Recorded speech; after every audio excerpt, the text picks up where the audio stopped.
Welcome back to the deep dive. Today we're going to really shift gears. We're looking at business, wealth, success, Yeah. but through a totally different lens. Yeah, we're digging into some sources that pull from ancient Indian thought, Jain, Hindu, Buddhist ideas. And applying them to modern enterprise. It's less about spreadsheets, more about, well, humanity. That's kind of the mission, isn't it? We're searching for these foundational ideas, these sutras that blend these traditions The goal being to find something practical for you, the listener, something that moves the focus away from just like pure profit maximization. and back towards the people involved, the relationships that actually make a business work long term. Exactly. It's about sustainability built on human connection. Okay, and there's a foundational story that really kicks this off, right? Yeah. The one about the poor priest. Ah, yes. The priest who prays constantly for wealth, and his deity grants his wish, gives him this pot of gold. Solves his money problems initially. Right. But then, you know how it goes. Family starts fighting over it. Greed creeps back in. His life actually gets worse in some ways. So he goes back to the deity. He does. He complains, demands a real solution, not just more gold. And the deity says something fascinating. Which is? I never gave you gold. I gave you the nectar of wisdom. Were you so distracted by the container, the gold, that you forgot to drink the nectar? Wow. Okay. So wealth isn't the point. Not the ultimate point, no. The idea is that inside every fortune, every success, there's a core wisdom and insight. That's the real asset to trust. The gold is just temporary packaging. That completely changes the game. It's about the idea, not just the cash flow. Precisely. And this core belief shapes every choice in the marketplace. Now, to understand these choices, the sources use this concept of business as yagna. Yagna. That's the ritual exchange from the Rig Veda, isn't it? That's the one. Let's break it down for business. Okay. So in the ritual, you have the Yajman, Yeah. the person starting it, like the employer. Exactly, the initiator. And the Yajaman makes an offering, the svaha, into the ritual fire. Svaha. What's this of me I offer? Yeah, so in business, And that's what your product, your service, your time. Your investment, basically. Yeah. Goods, services, ideas, capital, whatever you're putting out there, and you offer it to a devata. A deity in business. Well, metaphorically. Yeah. The devata is the recipient, your customer, your buyer, your employer, maybe even your team members, whoever you're directing that offering towards. Makes sense. And what do you expect back? The response, the return, often called tathastu, so it shall be. That's your revenue, your salary, the project getting completed, the value you receive. And the whole point is to generate Lakshmi. Right. The goddess of wealth, abundance, fortune. But Lakshmi also represents Bhag, the sort of primal hunger, consumption, desire. Modern business often focuses only on the tathastu, the financial return. But hang on, if it's a ritual, isn't it kind of rigid? Where's the human element you mentioned? Ah, that's the crucial part. The Vedic texts insist the yagna doesn't exist without the yajaman. It's not mechanical. It's fundamentally about people. How so? Everything hinges on the pav. Have. The feeling, the intention, the value the yajaman holds towards the devata, the mindset with which you offer your svaha. That intention, that pav, directly influences the value the devata perceives and gives back. So it's not just transactional, it's relational. Emotional even? Deeply relational, which puts a huge weight on decisions. Okay, let's get into that. Decisions. You said the core of yagna is being willing to take the call, to be the karta. Yes, the karta, the one who decides, who acts. Yeah. Because once you pour that svaha, offer that product, make that investment, you can't just pull it back. And we humans are unique because we can actually avoid deciding, outsource it. We can. So we need to distinguish between the karta, the doer, the decision maker who owns the outcome, and the karyakarta, The karyakarta being the obedient follower, the one who just executes instructions, follows the rules without question. The Sita story from the Ramayana seems perfect here. Ram tells her, don't cross this line. He sets a rule. She's meant to be the karyakarta. Exactly. Follow orders, stay safe. But then a hungry hermit shows up outside the line. And she has a conflict. Obey the rule, let him starve. Or uphold the duty of hospitality, which is huge in that culture, but risk breaking the rule. And she chooses hospitality. She steps across the line, takes the decision based on the immediate context, the human need right in front of her. She becomes a karta. Even though it leads to disaster, her abduction by Ravan, she owned the decision. Precisely. She took responsibility for the call, consequences be damned. And a true leader, a yajaman, isn't just to Karta themselves. They enable others to be Kartas. They empower others to make those context-based calls instead of just demanding blind obedience. Like the difference between Narad and Garud serving Vishnu.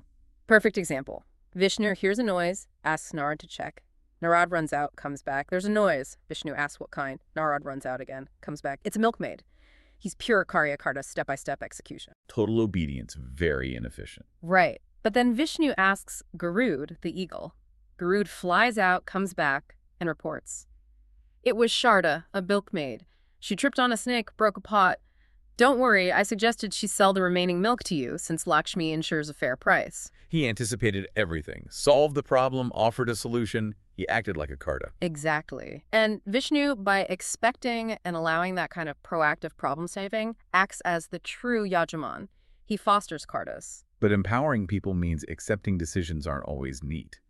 The sources say they're subjective, right? Oh, absolutely. Data helps, but it's often unreliable or incomplete. The future is fundamentally uncertain. Decisions are rarely purely rational. Which is why the Vettel challenges King Vikramaditya. Yes. The Vettel poses these impossible moral dilemmas. There's no right answer. The point is to force Vikramaditya to think, to weigh values, to make a subjective call and justify it, to prove he's a real Karta, not just someone following rules or precedents. So, good or bad decisions. That's only clear in hindsight. Often, yes.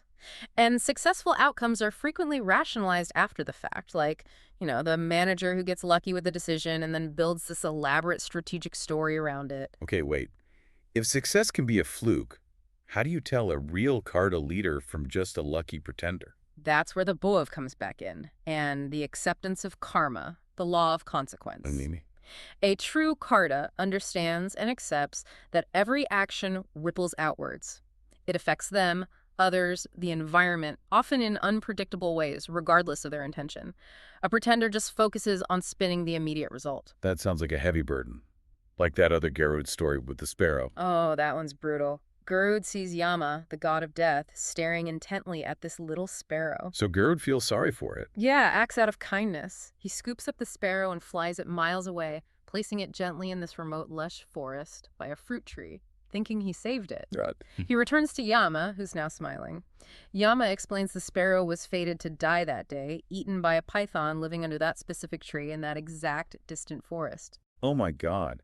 Garud's act of kindness actually sealed its fate. Guaranteed it.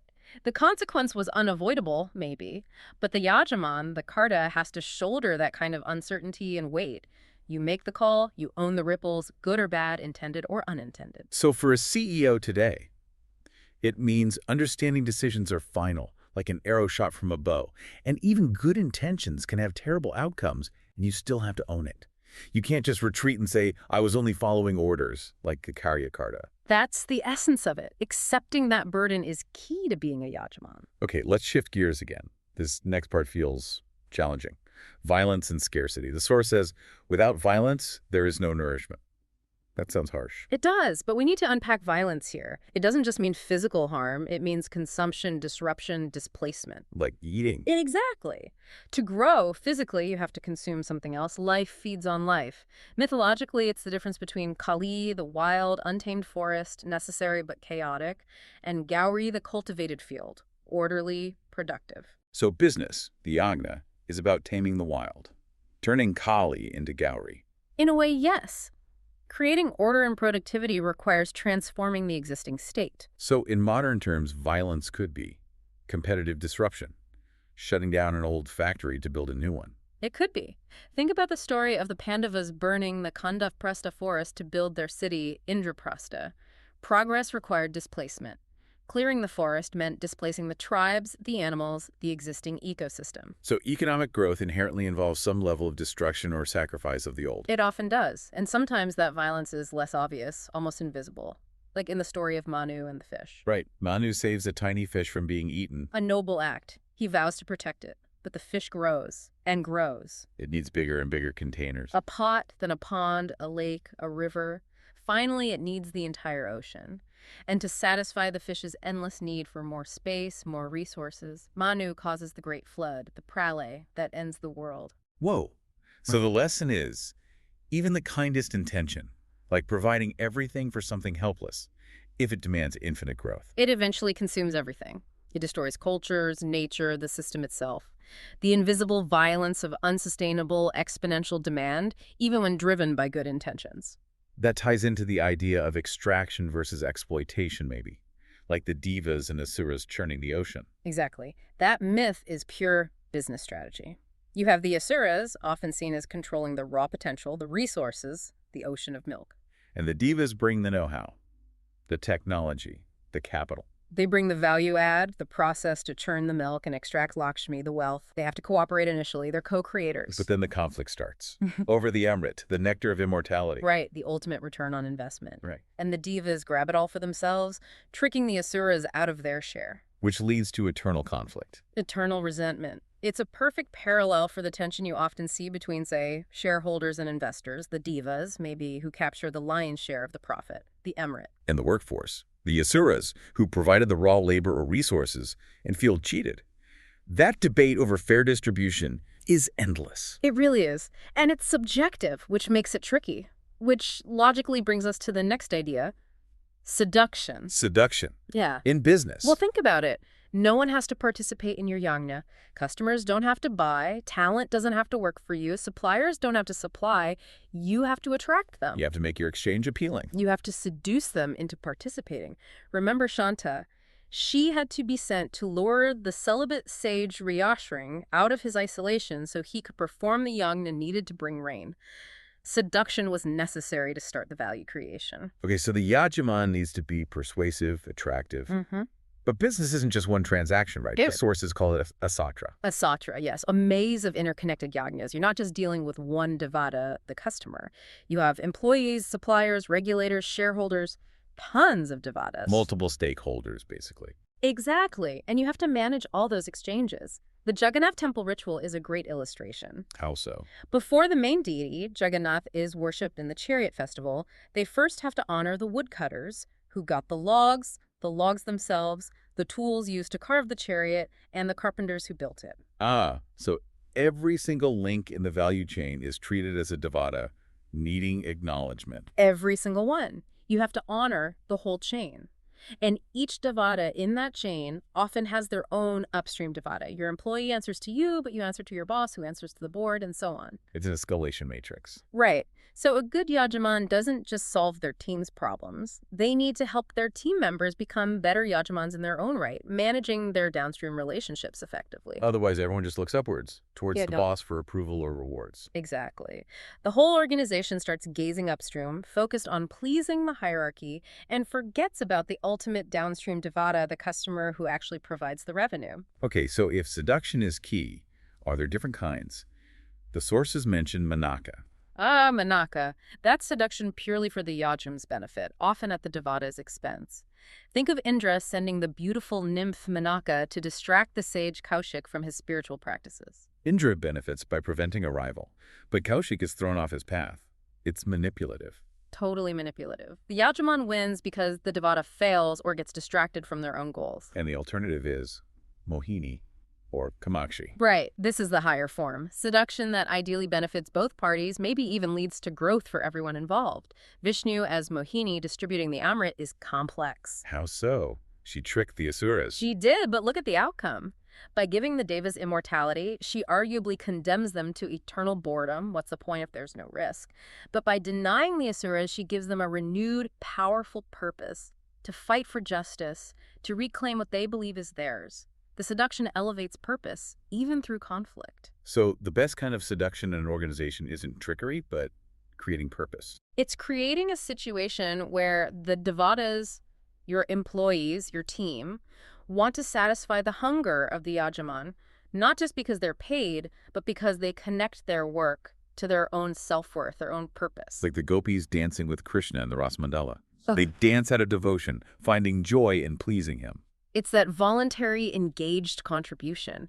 When work feels meaningful, people give far more than the job description requires. That's the ultimate seduction. Achieving that kind of engagement requires real balance, though. It sounds like the organization needs to be less like a machine and more like an organism. Exactly. Nimble, aware, adaptable. Which brings us to the final sutra, churning and balance. Churning, like the ocean of milk again. Precisely. The organization needs to be seen as a constant churn, balancing opposing forces. If it becomes a rigid tug of war where one side tries to eliminate the A other. rope snaps. The organization breaks. Right, you need both forces, constantly interacting, sometimes one dominating, sometimes the other, but always in dynamic tension, like balancing key mythological figures. Give us some examples. Okay, think Brihaspati versus Shukra. Brihaspati is the guru of the divas. He represents hindsight, rationality, data analysis, tradition, precedent. Think Jupiter. The voice of experience. The CFO, maybe. Could be. He needs to be balanced by Shukra, guru of the Asuras. Shukra represents foresight, intuition, imagination, scenario planning, challenging the status quo. Think Venus. The innovator. The strategist. Perhaps. An organization desperately needs both, the look back and the look forward. The problem is, often they don't listen to each other. Like King Bali ignoring Shukra's warning about Vamana, leading to his downfall. Tradition dismisses intuition, or vice versa. And the organization suffers. Another key churn is ambition versus contentment. Divas versus heroes again. In a sense, the divas, having achieved stability, tend towards contentment, risk aversion. They're afraid of losing what they have. The asuras, often having less to lose, push for growth, ambition, change. Stability versus growth. Exactly. A healthy organization needs periods where stability dominates and periods where growth dominates. It needs to churn between these priorities, not get stuck in a permanent tug-of-war. In the last balance. Top versus bottom. Yeah, Kailas versus Kashi. Kailas, Shiva's mountain abode, represents the abstract, the big picture, the CEO's vision, maybe pure profit focus, remote high level. And Kashi. Kashi is the city on the ground. It represents the local, the practical, the frontline insights, the customer reality, the necessary concessions. So the leader needs to bridge that gap between the 30,000-foot view and the ground level. They have to be a liminal being, able to operate in both realms, translating the abstract Kaila's vision into concrete Kashi action. Like Ganesha, bridging the animal and the human. Ganesha is the perfect symbol. He bridges primal fear and imaginative possibility. And notice his tools. The Ikshu. The sugar cane, sweetness. The sweetness of the vision, the why, that attracts people. But he also holds the Ankush. The goad, determination, discipline. Exactly. The drive to push forward, but also the control to hold back, to ensure things don't go off the rails. The leader uses both sweetness and determination to navigate the churn. Wow. So putting it all together, these sutras really offer a profound shift, don't they? Moving way beyond just efficiency or acquisition. Towards complexity, humanity, and responsibility. It's about understanding the Yajaman's role isn't just about getting Lakshmi, getting wealth. It's about becoming like Bhagavan. That's the aspiration. Yeah. Bhagavan is described as one who gives generously, not because they need anything back, but because they have outgrown their own hunger and can now focus on the hunger of others. So the ideal leader transcends their own needs. They focus on the health of the entire ecosystem, regenerating resources, nurturing talent, ensuring sustainability for everyone involved, not just themselves. Okay, so let's leave our listeners with a final thought then. Right. If we accept that decisions are always subjective, that disruption, that violence is inherent in growth, then maybe the real test of a leader, a Yajaman, isn't just about hitting targets or avoiding mistakes. What is it then? Maybe it's about whether, like Bhagavan, you can cultivate that sense of purpose, that joy and contribution, that responsibility for the whole system and others, even while navigating the messy, demanding, constantly churning reality of the marketplace. Can you help others grow beyond their own hunger too? Subscribe for more